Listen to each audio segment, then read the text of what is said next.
సమయం కొంచెమని గుర్తెరగని మెలకువగా ఉండండి. నిద్రమత్తులుగా ఉండొద్దు, చీకటి సంబంధులుగా ఉండొద్దు, రాత్రి పడుకునే వాళ్ళ ఉండదు, మెలకువగా ఉండండి. దేవుడిచ్చిన సమయాన్ని వృధా చేసుకోవద్దు, మెలకువగా ఉండండి. ఏ విషయంలో మెలకువగా ఉండాలి?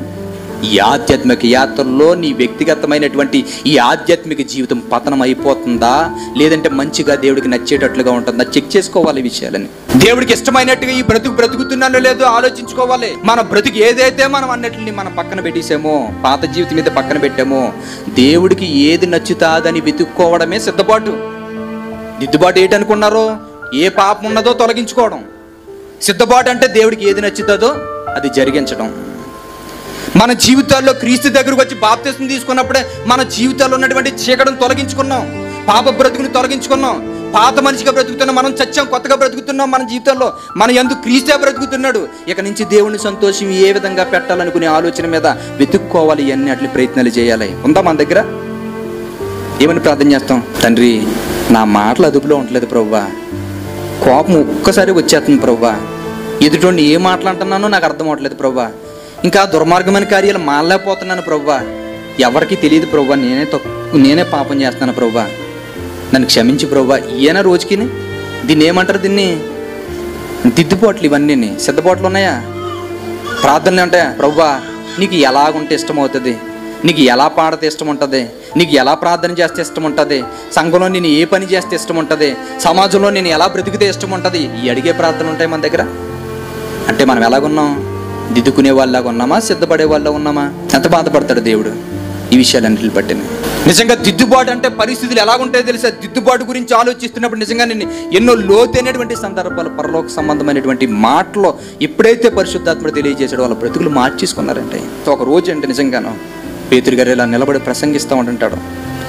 ఇలా నిలబడి ప్రసంగిస్తున్నటువంటి సందర్భాల్లో జరుగుతున్నటువంటి పరిస్థితులు ఏంటో తెలుసా? మాట్లాడుతున్నవాడు ఎలాంటి వాడో తెలుసా? పెద్ద గొప్పవాడో జ్ఞానవంతుడో కాదు, లేదంటే పెద్ద టౌన్ నుంచి వచ్చినటువంటి వ్యక్తి, పెద్ద స్కాలరో, పెద్ద ఎడ్యుకేటెడ్ కాదు. ఒక చదువురాని పామరుడిగా ఉంటున్నటువంటి వ్యక్తి, చేపలు పట్టుకునే జాలరి, ఎందుకు ఎన్నిక లేని ఒక ప్రాంతం నుంచి వచ్చిన వాడు మాట్లాడుతున్నాడు. సభలో మాట్లాడుతున్నాడు. ఎంతో మంది జనాల మధ్య మాట్లాడుతున్నారు. ఆ జనాలు ఎలాంటి వాళ్ళు తెలుసా? సామాన్యమైన వాళ్ళు. మాట్లాడుతున్న వారిలో ఇశ్రాయేలీలు ఉన్నారు, మాట్లాడుతున్న వారిలో పెద్ద పెద్ద స్కాలర్స్ ఉన్నారు. వాళ్ళందరిలో ఎంతో మంది పెద్దవారి మధ్య నిలబడి మాట్లాడుతున్నాడట. సిద్ధపాట్లు అంటే ఎలాగుంటాయి తెలుసా? జీవితాలు మారిపోతున్నట్టుగా ఉంటాయి తెలుసా? పేతురు గారు మాట్లాడుతున్నటువంటి మాటలు ఎలాగున్నాయంటే తెలుసా? హృదయంలో గుచ్చుకుపోయినట్టుగా ఉన్నాయి. ఈ మాటలు గుచ్చుకుపోయినప్పుడు ఏం రావాలి? కోపం రావాలి, ద్వేషం రావాలి, ఇంకా అసూయ రావాలి, స్వార్థం రావాలి.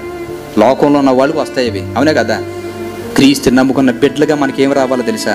అయ్యా, తప్పు అయిపోయిందని మాకు అర్థమైపోయింది, మేము చేసింది దుర్మార్గమని కార్యమని మాకు అర్థమైపోయింది, మా బ్రతుకులు ఏంటో మాకు అర్థమైపోయి, ఇదిగో ఈ పరిస్థితులను బట్టి మిమ్మల్ని బ్రతిమలాడి ఆడుకుంటున్నాం, ఈ రోజు నరహంతులుగా బ్రతుకుతున్నాం, మా జీవితాలు ముగిసిపోతే మా బ్రతుకులు ఎక్కడికి వెళ్ళిపోతాయి అన్న విషయం మాకు అర్థమైపోయింది, కనుక మేము ఏం చేయమంటావు అనుకుని ఒక పామరుడి దగ్గరికి వెళ్ళి అడుగుతున్నారండి.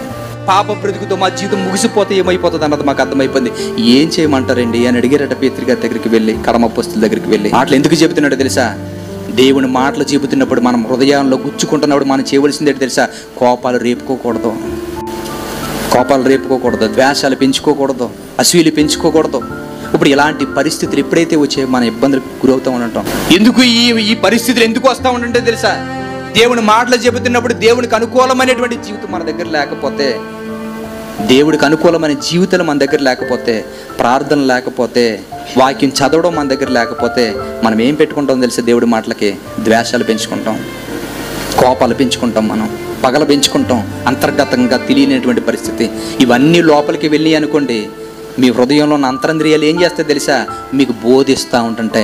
ఈ ఆధ్యాత్మిక యాత్రలో మనం బ్రతుకుతుంటున్నప్పుడు, దేవుని మాటలో మనతో మాట్లాడుకుంటున్నప్పుడు గుచ్చుకుని పశ్చాత్తాపం వచ్చిందంటే దేవుడి పక్షాన్ని నువ్వు యథార్థంగా ఉంటున్నావు అని అర్థం. గుర్తుపెట్టుకోండి. కోపం రేగుతుందా? సాతానుగాడు నీలో విషాన్ని నింపుతున్నాడు.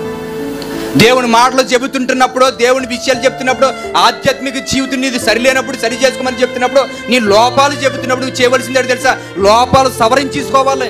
నీ లోపల ద్వేషాన్ని పెంచుకున్నావా? సాతానుగాడికి చోటిస్తాను ఖచ్చితంగా. అది ఏం చేస్తుంది తెలుసా? ఒక రోజు నీ అంతాన్ని చూస్తుంది, అది నీ ఆధ్యాత్మిక పతనాన్ని చూస్తుంది. ఒక రోజు నిన్ను పరలోకానికి నడిపించాలనుకునే పరిశుద్ధాత్మకు దూరం చేస్తుంది, వాక్యానికి దూరం చేస్తుంది. మొత్తం మీద నీ జీవితం నాశనం అయిపోయి నరకానికి వెళ్ళేటట్లుగా అయిపోతుంది. ఎందుకు ఇంత కఠినంగా చెబుతున్నాను తెలుసా? అంతంత జ్ఞానులుగా ఉంటున్న వారి జీవితాల్లోనే కఠినంగా వారి లోపాలు చూపిస్తే పొడవబడి ఏం చేయమంటావా అని అడిగారట. రోజు క్రైస్తవులుగా బ్రతుకుతున్నటువంటి మనకి బోధ చెబుతుంది ఏంటో తెలుసా? బోధ నీకు వినపడుతున్నప్పుడు, నీ బ్రతికేటో తెలుస్తున్నప్పుడు కోపం పెట్టుకోక పశ్చాత్తాపం పడిపో, దేవుడితో సమాధాన పడిపో. వాళ్ళ జీవితాలు మార్చుకున్నారు. వాళ్ళ జీవితాలు మార్చుకుని ఆ రోజు చెప్పిన ప్రసంగానికి ఎంతమంది జీవితాలు మారినాయని తెలుసా? 3000 మంది బాప్తిసం తీసుకున్నారంటండి. తెలుసా?